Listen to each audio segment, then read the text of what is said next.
Hi ಗೆಳೆಯರೇ, ಎಲ್ಲರಿಗೂ ನಮಸ್ಕಾರ. ನನ್ನ ಹೆಸರು ಶಶಿ. ಇಂದಿನ ಕತೆ ನಮ್ಮ ಮನೆಯ ಗುಹಪ್ರವೇಶದ ಸಮಯದಲ್ಲಿ ನನ್ನ ಅಕ್ಕ ಸೌಮ್ಯ ಮತ್ತು ನಾನು ಸೇರಿ ಕಳೆಯಲಾದ ಮುದ್ದಾದ ದಿನದ ನೆನಪು.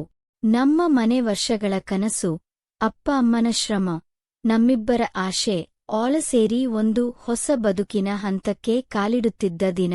ಬೆಳಿಗ್ಗೆಗಾಗಲೇ ಹೊಸ ಮನೆಯ ಮುಂದೆ ಹೂವುಗಳ ತೊಗರಿ ಹಾಯಿಸಿ ತೋರಣ ಕಟ್ಟಲಾಗಿತ್ತು. ಮನೆಯಲ್ಲಿ ಗದ್ದಲ, ಅತ್ತಿಗೆ ಮಾವಂದಿರು, ಮಮತೆಯ ಕರ್ಮ ಆಳ ಸೇರಿ ಹಬ್ಬದ ವಾತಾವರಣ. ಅಕ್ಕ ಸೌಮ್ಯ ಹೊಸ ಚೆಂದದ ಹಸಿರು ಸೀರೆ ಉಟ್ಟು, ಕೂದಲು ಜಡೆಯಲ್ಲಿ ಹೂ ಜೋಡಿಸಿಕೊಂಡು ಮನೆಯಲ್ಲೇ ಓಡಾಡುತ್ತಾ ಸಿದ್ಧತೆ ಮಾಡುತ್ತಿದ್ದರು. ನಾನು ಚಿಕ್ಕ ವಯಸ್ಸು, ಆದರೆ ಮನೆಗೆ ಬೇಕಾದ ಕೆಲಸಗಳಲ್ಲಿ ಅಕ್ಕಕ್ಕೆ ನಾನು ಮುಖ್ಯ ಸಹಾಯಗಾರ. ನನಗೆ ಇಡುಕು ಕೆಲಸ, ನೀರು ತರಲು, ತುಪ್ಪ ತಂದುಕೊಡಲು, ಅಕ್ಕ ಹೇಳಿದರೆ ಬಟ್ಟೆ ಮಡಿಸಲು, ಆಲ್ ಡ್ಯೂಟೀಸ್ ನನಗೆ. ಆ ದಿನದ ಮುಖ್ಯ ಕೆಲಸ ಗೃಹಪ್ರವೇಶಕ್ಕೆ ಹಾಲನ್ನು ಹಾಕಿ ಕುದಿಸುವುದು.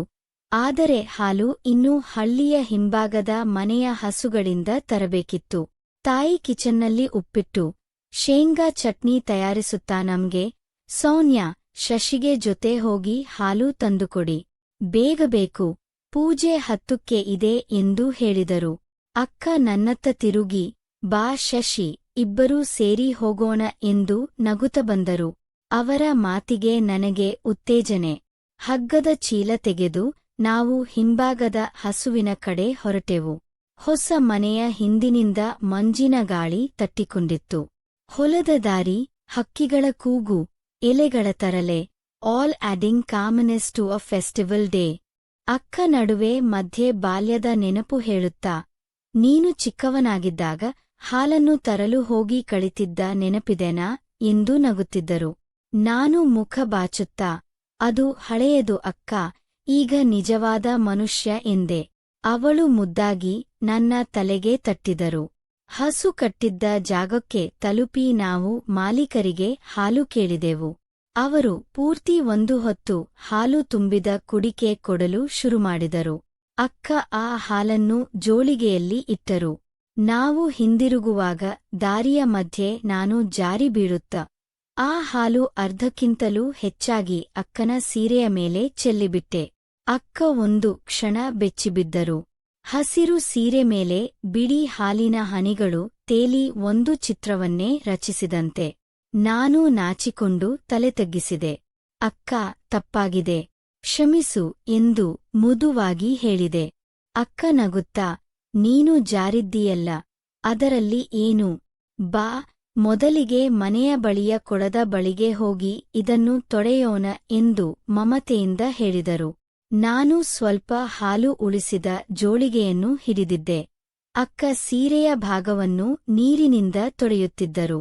ಅವರು ನನ್ನ ಕಡೆ ನೋಡಿ, ಶಶಿ, ನಿನಗೋಸ್ಕರ ನಾನು 3 ಬಾರಿ ಇಂಥದ್ದು ಸುದ್ದಿ ಮಾಡಿದ್ದೇನೆ, ಇದು 4ನೇ, ಮೊನ್ನಿನಲ್ಲಿ ಬಿದ್ದರು, ನೀರು ಬಿದ್ದರು, ಸೀರೆಯಲ್ಲೇನಾದರೂ ಹೋಯಿತಾದರೂ ನೀನು ಇದ್ದರೆ ಕೆಲಸ ಸುಲಭ ಎಂದೂ ಹೇಳಿದರು. ಆ ಮಾತು ಕೇಳಿ ನನ್ನ ಮನಸ್ಸೇ ಮೃದುವಾಯಿತು. ಮನೆಯ ಕಡೆ ಮರಳಿ ಹಾಲನ್ನು ಅಡಿಗೆಯಲ್ಲಿಟ್ಟೆವು. ಆದರೆ ಹಾಲು ಅರ್ಧವಾಗಿತ್ತು. ಅಮ್ಮ ನೋಡುತ್ತಿದ್ದಂತೆಯೇ ಸ್ವಲ್ಪ ಬೇಸರದ ಮುಖ. ಆದರೆ ಅಕ್ಕ ಮಧ್ಯೆ ನಿಂತು, ಅಮ್ಮ, ಚಿಂತಿಸಬೇಡಿ, ನಾನು ಮತ್ತೊಂದು ಗಾಳಿಯನ್ನು ತಂದುಕೊಳ್ಳುತ್ತೇನೆ, ಶಶಿ ಜೊತೆ ಬರ್ತಾನೆ ಎಂದರು. ಆ ಪ್ರೋತ್ಸಾಹದಿಂದ ನಾನು ಮತ್ತೆ ಎಡಿದೆ. ಈ ಬಾರಿ ಅಕ್ಕ ನನ್ನ ಕೈ ಹಿಡಿದು, ಜಾಗ್ರತೆ, ನಿಧಾನವಾಗಿ ನಡೆಯೋಣ ಎಂದು ಮಧುರವಾಗಿ ಹೇಳಿದರು. ಮತ್ತೊಮ್ಮೆ ಹಾಲು ತರಲು ಹೋದಾಗ ಹಸುಮನೆಯ ಮಾಲೀಕರು ನಗುತ್ತಾ, ಇವತ್ತು ಜಾರಿಬೇಡಿ ಎಂದರು.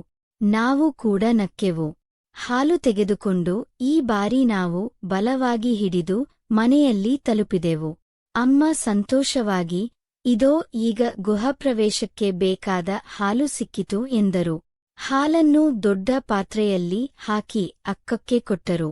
ಅಕ್ಕ ದೀಪ ಹಚ್ಚಿ ಚಕ್ಕರೆಯ ಜೊತೆ ಹಾಲನ್ನು ಸೇರಿಸಿ ಕುದಿಸುತ್ತಾ, ಶಶಿ, ನೀನು ಕನ್ನಡಿ ಮುಂದೆ ಅಲಂಕಾರ ಹಾಕಿದೀಯಾ, ಹೊಸ ಮನೆ, ಹೊಸ ಶುಭ ಎಂದು ಕೇಳಿದರು. ನಾನು ಚುಟುಕು ಶರ್ಟ್ ಹಾಕಿಕೊಂಡು ಸಂಕೆಗೆ ತುಪ್ಪ ಹಚ್ಚಿ ಬಂದು ನಿಂತೆ. ಅಕ್ಕನ ಮುಖದಲ್ಲಿ ಮದುವೆಯ ಹಬ್ಬದಂತೆ ಪ್ರಕಾಶ. ನಾವು ಇಬ್ಬರೂ ಅಡಿಗೆಮನೆಯಲ್ಲಿ ಹಾಲು ಏರುವುದನ್ನು ಕಾದು ನಿಂತೆವು. ಹಾಲು ಎದ್ದಾಗ ಅದು ಸಣ್ಣ ಧ್ವನಿಯಲ್ಲಿ ಬಬುಲುಗಳಾಗಿ ಮೇಲೆ ಬರತೊಡಗಿತು. ಅಕ್ಕ ನನ್ನ ಕಡೆ ಕೈ ಹಿಡಿದು, ಬಾ, ಇಬ್ಬರೂ ಒಟ್ಟಿಗೆ ಹಾಕೋಣ ಎಂದರು. ಪಾತ್ರೆಯ ಮೇಲೆ ಗಾಳಿಗೆ ಹಾಲು ಚೆಲ್ಲಿಬರುತ್ತಿದ್ದಾಗ ಆ ಹಾಲು ತಾಯಿ ಸಜ್ಜು ಮಾಡಿದ್ದ ಮೊಗ್ಗಿನ ಮೇಲೆ ಚೆಲ್ಲಿತು. ಪೂಜೆ ಶುರು. ಸಕಲ ಶುಭವಾಗಲಿ ಎಂದು ಹಿರಿಯರು ಶಬ್ದಿಸಿದರು. ನಾನು, ಅಕ್ಕ, ಅಮ್ಮ 3 ಮಂದಿ ಸೇರಿ ಗೃಹಪ್ರವೇಶದ ಮೊದಲ ಹಾಲನ್ನು ಮನೆಗೆ ಹೂಕಿದ್ದ ದಿನ. ನಮ್ಮ ಮನೆಯಲ್ಲಿ ಹಾಲಿನ ಸುವಾಸನೆ, ಪ್ರೀತಿಯ ಕ್ಷಣ, ಬಾಂಧವ್ಯದ ಮೌನ, all fill the walls with blessings. ಅಕ್ಕ ನನ್ನ ತಲೆಗೆ ಕೈತಟ್ಟಿ, ಶಶಿ, ನೀನು ಇಲ್ಲಿದ್ದರೆ ಮನೆಗೆ ಜೀವ ಎಂದು ಹೇಳಿದರು. ನಾನು ನಕ್ಕು, ಅಕ್ಕ, ನೀನು ಇದ್ದರೆ ಮನೆಗೆ ಹಬ್ಬ ಎಂದೆ. ಆ ದಿನ ನಮ್ಮ ಹೊಸ ಮನೆಗೆ ಮೊದಲ ಹಾಲು ಏರಿದಂತೆ ನಮ್ಮ ಸಂಬಂಧವು ಮತ್ತಷ್ಟು ಗಟ್ಟಿಯಾಗಿ ಏರಿತು. ಹಾಸ್ಯ, ತಪ್ಪು, ಮುದ್ದು, ಒಡನಾಟ್, all made the day unforgettable. ಕತೆ ಇಲ್ಲಿಗೆ ಮುಕ್ತಾಯವಾಗುತ್ತದೆ. ಇದೇ ರೀತಿಯ ಭಾವನೆ, ಕುಟುಂಬ, ನೆನಪು ಹಾಗೂ ಮಜೆಯಿಂದ ಕೂಡಿದ ಕತೆಗಳಿಗಾಗಿ ನನ್ನ ಚಾನೆಲ್ ಅನ್ನು ಸಬ್ಸ್ಕ್ರೈಬ್ ಮಾಡಿ. ಧನ್ಯವಾದಗಳು.